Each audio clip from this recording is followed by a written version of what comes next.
work would be here, right? The work was very good. Alright, nice. And maybe the requirements of that. Yeah. So this area gets, I mean now there will be less and less traffic because it's summer's coming to an end. I used to live on boat over Nice. here about 3 years. Yeah. Yeah, so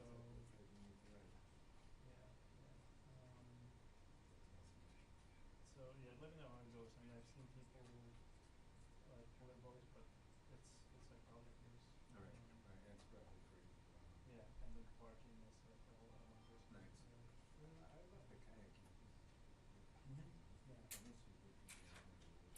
Yeah. I mean, on the weekends there's definitely like in a month or so there's going to be still quite a lot of people. Right. Hey, you just leave them behind and go down for it. Yeah. Yeah, so you can go. 30 years from now, I'm supposed to do cruise on. The thing to keep in mind, water quality, obviously it's getting better, but having lived here for 3 years, I can tell it's pretty bad. You've seen the trash flying, the fish recreators. I've seen that turtle living in trash. Picture somewhere here. This was great, and I was just like,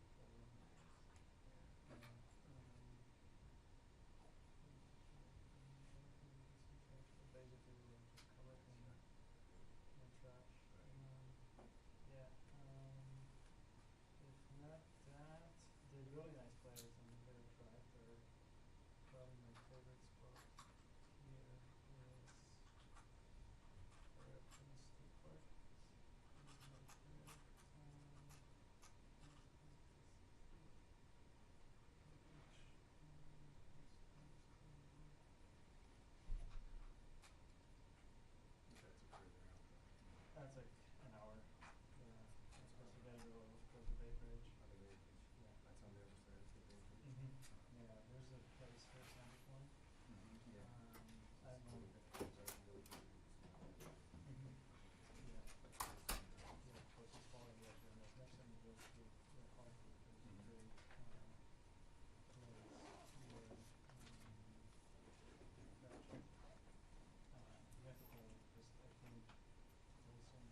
seen?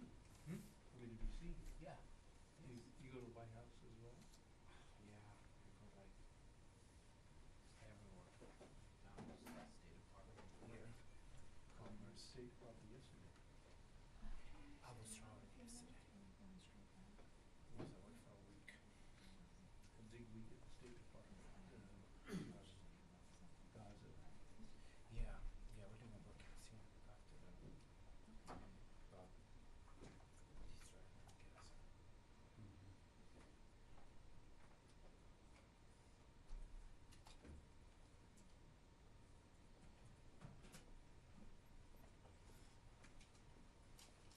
I'm fairly new here. After my second year. It's me, interesting. A lot different. It's same thing in the State Department, but you get a little more. You also get the military side. Military side. It's more live in the state. I like it better. You get more information because it's like you get the same information in the State Department because a lot of foreign press come here also. Because you can and she answers, especially Sabrina, and then you get also the military side. So I like it. I get more information here in the State Department. Although I go also there. So Yeah. I don't miss anything. But specifically here, other questions have to have a military experience.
right, good afternoon. Just a few things at the top, and then happy to take your questions. This morning, Secretary Austin departed for Ramstein Air Base in Germany to host the 24th meeting of the Ukraine Defense Contact Group, which convenes tomorrow, September 6th. At Ramstein, Secretary Austin and Chairman of the Joint Chiefs of Staff, General C.Q. Brown, will bring together ministers of defense and senior military officials from some 50 nations to ensure that Ukraine has what it needs to defend its people from Russian aggression. Some key focus areas of this UDCG will include bolstering Ukraine's air defense capabilities, updates on the UDCG's capability coalitions, to include the Air Force Coalition, and the energizing of the defense industrial bases of coalition nations to enable support to Ukraine for the long haul. As Secretary Austin has said, Ukraine matters to U.S. and international security, and the efforts of the UDCG continue to play a vital role in Ukraine's fight for freedom and their sovereignty. Turning to our humanitarian efforts in Gaza, the MV Cape Trinity completed its offload of approximately 6 million pounds of humanitarian aid in Ashdod. Over the next couple days, the Cape Trinity will prepare for its trip back to the port of Beaumont in Texas. The 6 million pounds of aid delivered this week brings the total aid delivered to the people of Gaza through the maritime and air corridors to more than 38 million pounds. This effort represents the highest volume of humanitarian assistance the U.S. military has ever delivered in the Middle East. Switching gears, yesterday, Secretary Austin spoke by phone to his Philippine counterpart, Secretary of National Defense Teodoro. The two leaders discussed U.S.-Philippine defense ties following the productive U.S.-Philippines 2+2 ministerial dialogue in July. Secretary Austin also reaffirmed the ironclad U.S. commitment to the Philippines following recent dangerous and escalatory actions by the People's Republic of China against lawful Philippine maritime operations in the South China Sea. Both officials discussed the importance of preserving the rights of all nations to fly, sail, and operate safely and responsibly wherever international law allows. And a readout of the call has been posted to defense.gov. And finally, I'd like to take a moment to acknowledge the recent and untimely passing of Tom Scutieri, a former member of the Pentagon Press Corps family and a dedicated journalist. Press colleagues will remember him for his birthday wishes, breakfast and lunchtime morsels, and press briefing bingo. On behalf of the Department of Defense and OSD Public Affairs, I'd like to extend our deepest condolences to his family and his 2 children, his friends, his press colleagues, and his loved ones. And with that, I'd be happy to take your questions. I believe we have AP joining us via phone, so I'll start with Lita Baldor. AP. Thanks, Sabrina. Question on Secretary Del Toro. The Office of Special Counsel has found that he violated the Hatch Act. Does the Secretary or do you all have a comment on that, particularly since the Secretary has often talked about U.S. About how troops should not get involved in politics? And then secondly, do you have an update on the sailor that's been detained in Venezuela? Thank you. Sure. Thanks, Lita. I'll take your first questions first. So in terms of the Office of Special Counsel report that you just referenced, we just were made aware of the report, so it's currently being reviewed. But what I can say on this issue, or broadly speaking, is earlier this year, Deputy Secretary Hicks signed out a memo that was sent to senior leadership in the department, and it stressed the importance of complying with federal law and DoD policy that addresses participation when it comes to the political process by DoD military and civilian personnel. And in the memo, it talks about the right and the right to exercise our right to vote and participate in government, but it also highlights that as public servants, we uphold DoD's longstanding tradition of remaining apolitical as we carry out our responsibilities.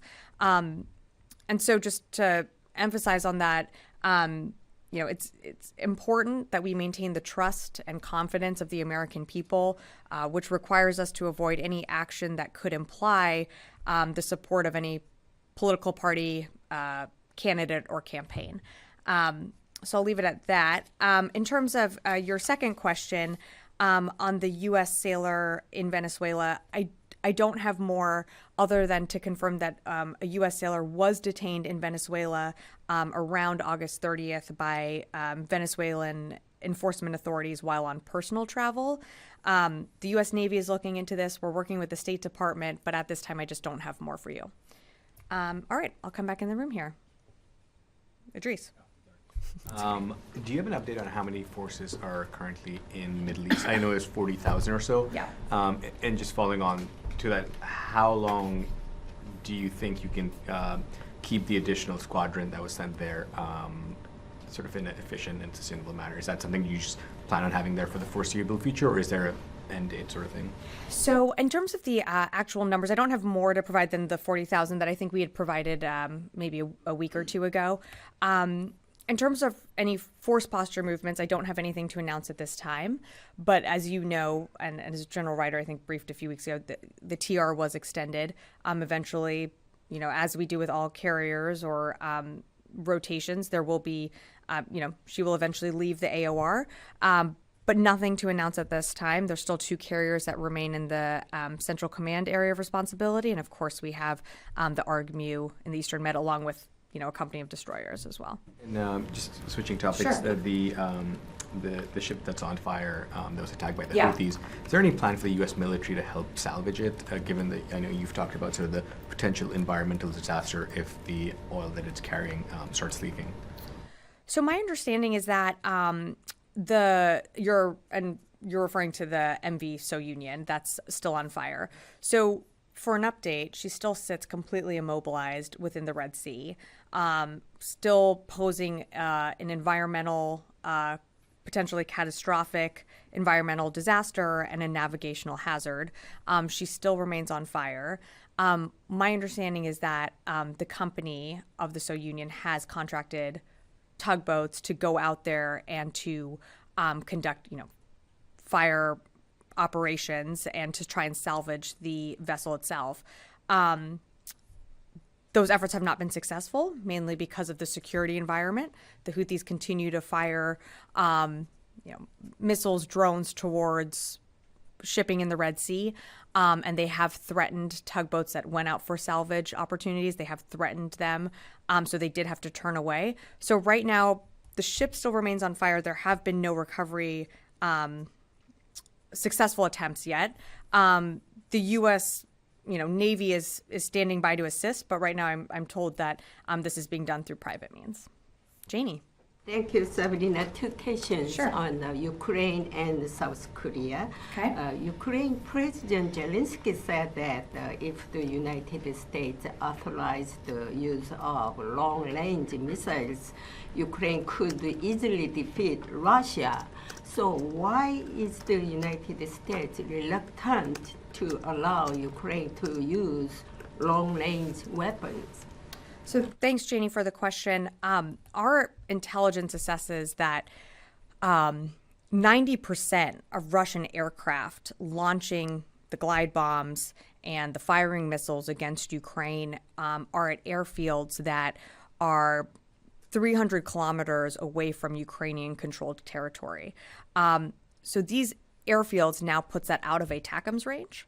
So ATACMS would not be able to reach these airfields. So therefore, the challenges posed by these glide bombs, would still remain. And even if Ukraine, were to use ATACMS against the very small percentage of the airfields that remain in range, we've seen the Russian military move those airfields back. So again, the impact would be very little and of very little strategic value. And you had another question? Yeah, thank you. And does the United States still want South Korea to provide additional weapons, including 155 millimeter artillery cell? I think we've been very clear with all partners and allies all around the world willing and able to provide military assistance to Ukraine, including 155 millimeter rounds that we know they desperately need to help Ukraine in their fight.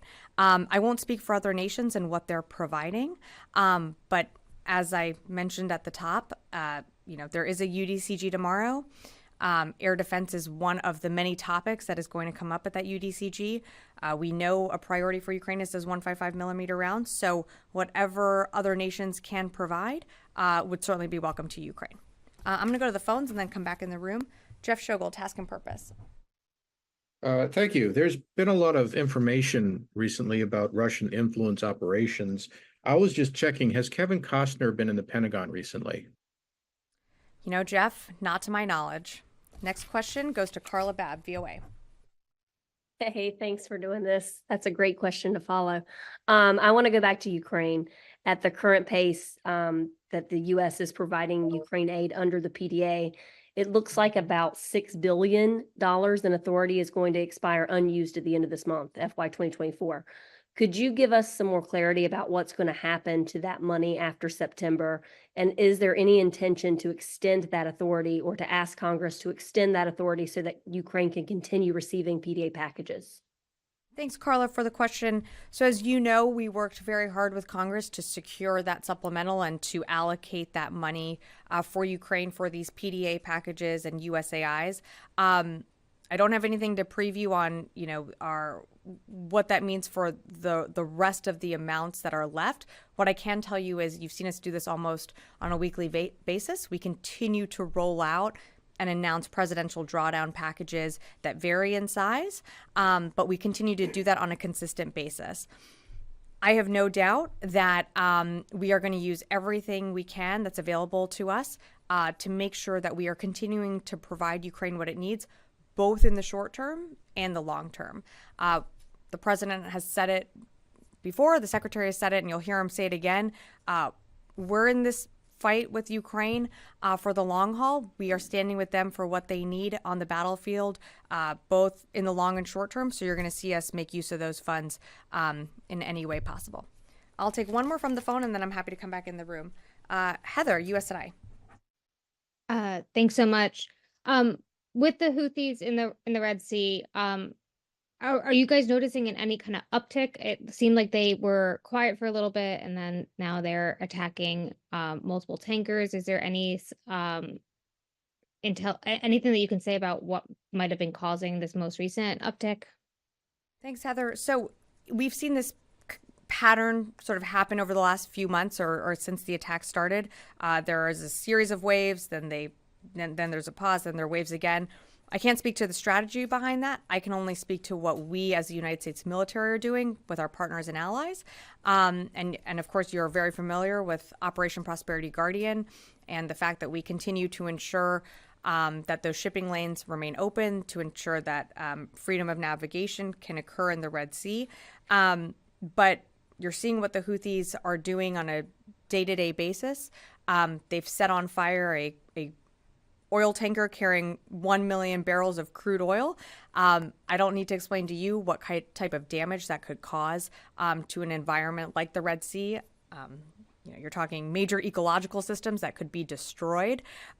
So while I can't speak to their tactics, I can speak to the fact that they're causing environmental and economical disasters right in their backyard. Leave it at that. Yeah.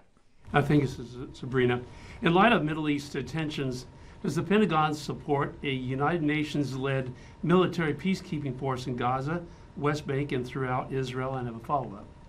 So I don't have anything for you on that. The president has been pretty clear that there will not be U.S. boots on the ground in Gaza. But in terms of, the ceasefire deal, that's something that the United States is working very closely on with our partners and allies in the region. That would include some type of,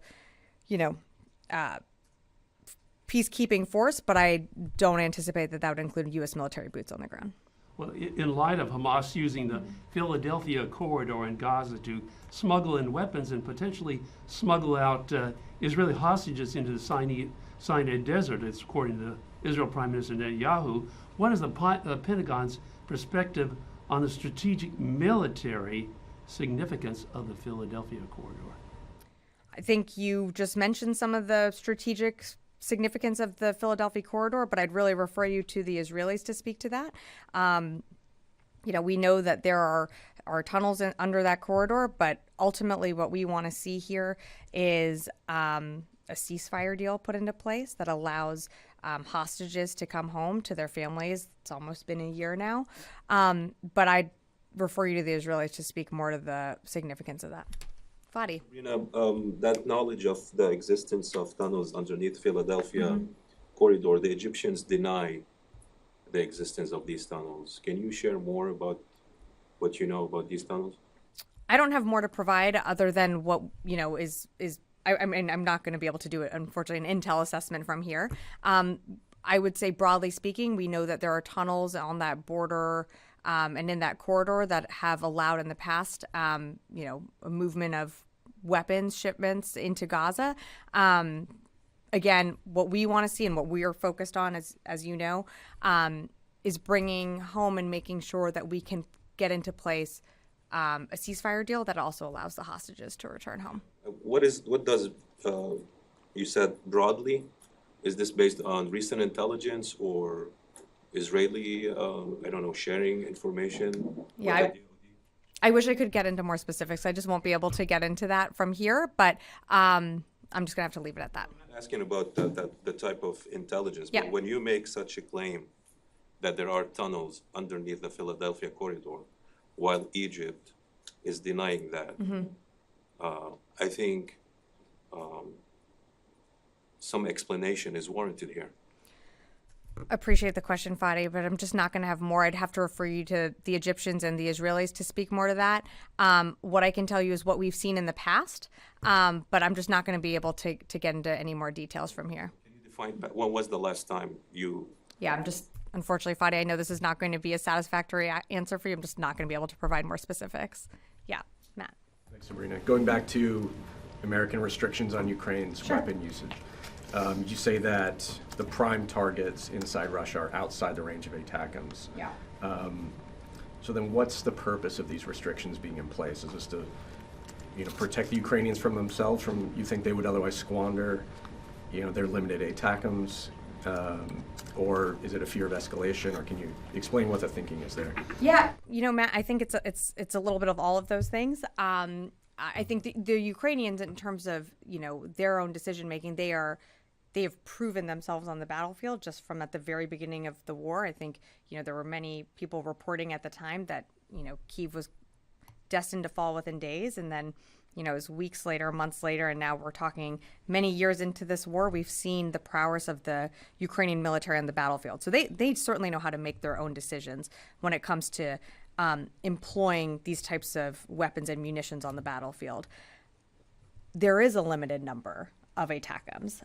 It is not there is not an abundance of these long range type of capabilities. And of course, one thing that we're always assessing is escalation, and that's something that we've been very clear about from the beginning. So it's a bit of all of those things knitted together, but they have been very successful in using these ATACMS to take back their territory in the south and the east. And we believe that they have the capabilities and being able to knit those together on the battlefield. They do have a really significant challenge in the east, and being able to direct some of the firepower that they have that direction is what we continue to work with them on. Will the idea of loosening restrictions possibly come up in tomorrow's contact group talks? I can't predict the future. I'm sure, there's been a lot of conversations about that, but right now there's no change to U.S. policy. Thank you. Yeah, Noah. I'm sorry if I missed this, but the posture changes from Russia to move its assets for glide bombs beyond the 300-kilometer range, was that made after May when the initial restrictions were loosened for Ukraine from the U.S.? When did that occur? I don't know when they started moving that, but all I can tell you is that we know that there have been airfields positioned outside of the ATACMS range. And then secondarily, on the delivery of the last 6 million pounds of aid, does that then mean that the remaining JLOTS personnel who were there in the region will now be heading directly home, or are they still waiting on other parts of the mission? To my knowledge, the only remaining part and component of the JLOTS was that Cape Trinity, so they will be heading home. I'm not tracking that there are any other remaining parts or pieces associated with JLOTS, or personnel, I should say, associated with JLOTS still left in the region. Yeah, yes, in the back. Thank you very much, Sabrina. On 2nd of September, two U.S. Security personnel were attacked by a group of 15 people in Izmir, Turkey. Those people belonged to Nationalist Party of Turkey. How concerning is this for the United States, such exposure of U.S. military personnel to such kind of nationalist group in terms of security of the U.S. security personnel abroad? So I don't have much more to add than to what General Ryder spoke to earlier this week. I think it showed tremendous professionalism on the part of our Marines that were attacked there. We fully support the local police looking into this incident. I believe the Naval Criminal Investigative Services are also cooperating with local authorities on this incident. So we're happy that everyone is safe, that everyone is back on that MEU, on the ARG-MEU. But again, I just don't have more to add as it's an ongoing investigation with local authorities. Great. Yes, in the back. A quick question on first Armenian-American military drills that were held recently in Armenia, Eagle Partner 2024. I was wondering if you have any comments on these drills and in a more broader context about the current stage of military cooperation with the country of Armenia or the perspectives. I'm sorry, I'm not aware of the drill, so I don't have anything to offer on this one. Constantine. I would refer you to the COCOM. I just don't have anything more to add. Constantine. Thanks, Sabrina. Going back to the sailor in Venezuela, so the last time a U.S. service member was sort of detained or connected with Venezuela was Jordan Goudreau, who was a special forces operator looking to basically lead a small coup. Are there any concerns that this sailor being detained is part of something more significant, deeper? I'm not going to speculate, but I don't think so. That being said, I have very little details as this sailor was on personal travel to Venezuela. This wasn't something that was authorized. And as you know, the State Department recommends against traveling there. So, the U.S. Navy working closely with the State Department, I have very little details on this incident. Of course, we'd like to see the sailor returned home, but again, I'd refer you to the State Department for any further questions, and of course, don't want to go down the rabbit hole of speculating. Yeah. Yes, we'll go in this row. Yeah, I have a question about if you can talk a little bit more about the presence of the U.S. militaries off the coast of Israel. The two ships and if the submarine is still there.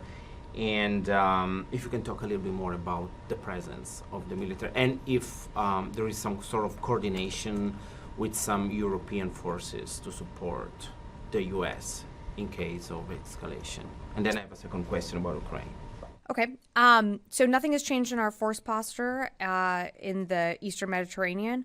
The USS Georgia is still in the EUCOM area of responsibility. We still have our destroyers. We still have the ARG-MEU that's there. It's, I would say, still sending a very strong message of deterrence in the region. And also, should Israel come under attack, that's what that force posture is there to do, is to help defend Israel if they were to be attacked like they were on April 13th. But I don't have any changes to announce for our force posture. Are you guys asking for any support from the, let's say, the Italian, Southern European forces? What do you mean by support? Like to support the American ships and having like European militaries also in the region supporting the Americans, not being only the Americans taking care of the area. We're always working with our partners and allies in the region. It is, in the Eastern Mediterranean, so I think you would expect that there are countries with a naval presence tied to Europe that are constantly operating there. We do regular exercises with our European allies. I don't have anything to read out from here, but of course we're always coordinating with them and working with them on a daily basis. And my second question, if you can talk a little bit more about the traveling of the secretary in Germany,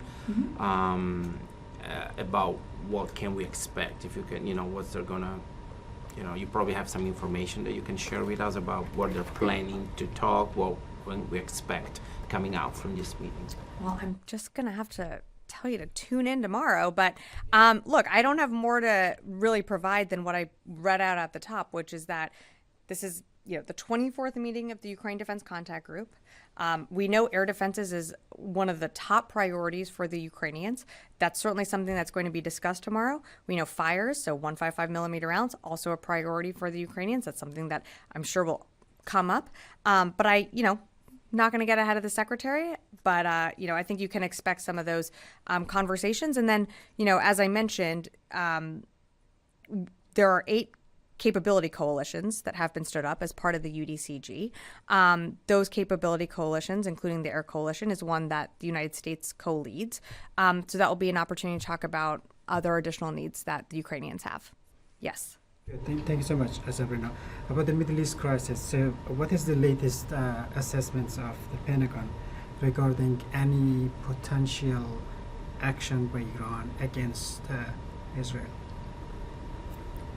Really don't have much more to provide than what we've said before, which is that, we've maintained a very robust force posture in the region. We have 2 carrier strike groups, right there. Has that factored into Iran's decision-making process? I think it's certainly gotten into their headspace, but, beyond that, we're maintaining our force posture there. We're there, of course, to defend our forces, and should we need to, we will come to the defense of Israel. Great. Yes. Thank you very much for the opportunity.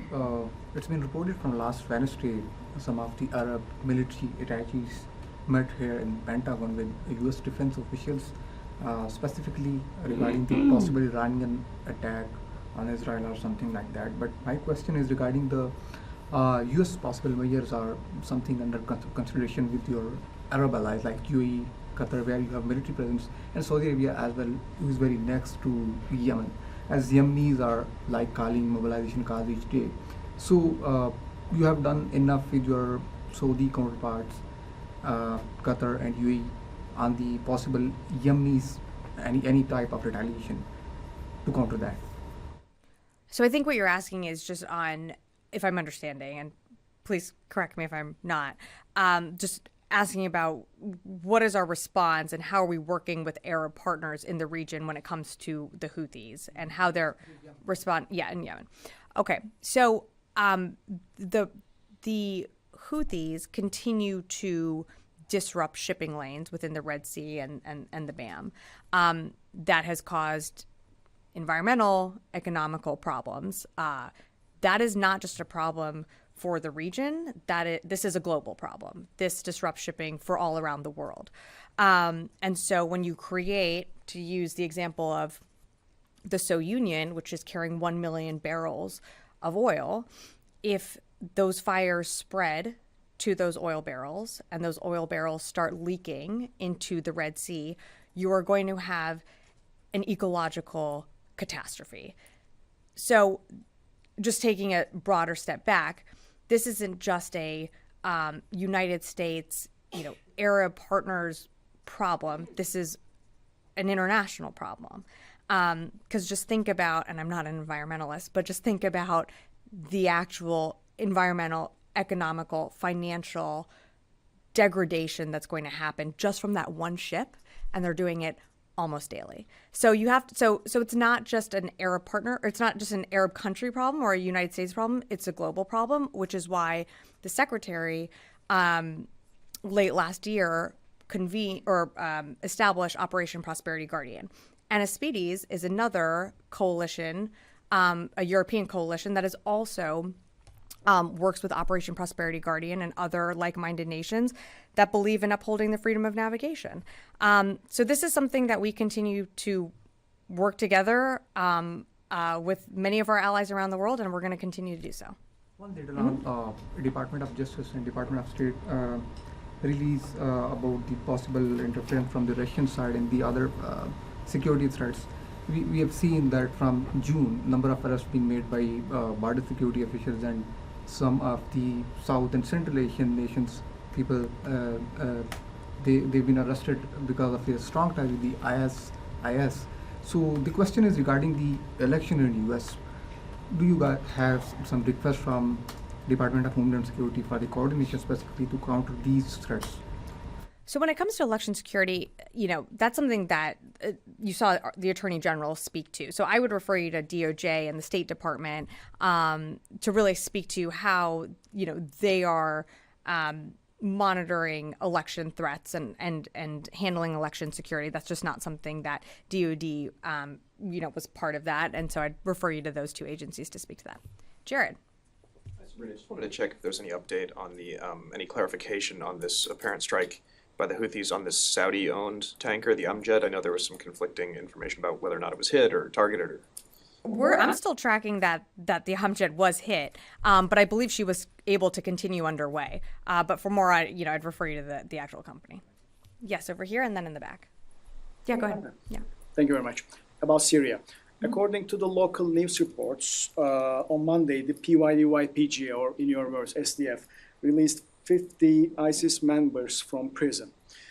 So the United States always says that it is partnering YPG, SDF to counter ISIS. But in that case, the SDF-YPG released ISIS prisoners from prison. So that's a big contradiction. So what is the reaction by Department of Defense on this matter?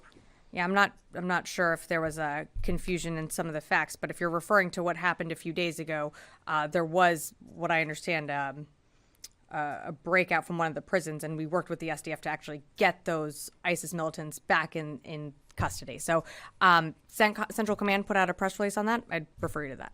Yes, in the back, and then last question. Did you not have a question? Never? I thought you did. I'm sorry. If you did not, then never. Okay. So thanks, Sabrina. Yeah.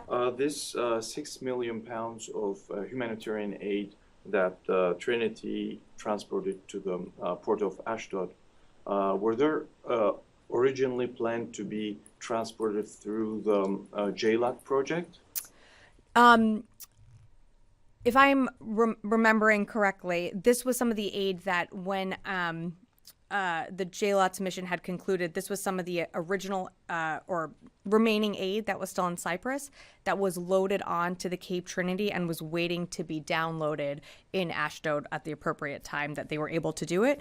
So this was not aid that I was tracking that was supposed to go over JLATs. This was already being moved to go through the Ashdod corridor. So since they are coming from Cyprus, I assume that they already went through the security check. That's right. Will they need another additional security check in Israel, or there will be transferred faster than the rest of the aid? So we've been transferring aid through Ashdod for a bit of time, you might remember. So there's once it is checked at Cyprus, it can move through Ashdod pretty quickly. All right. Thanks, everyone.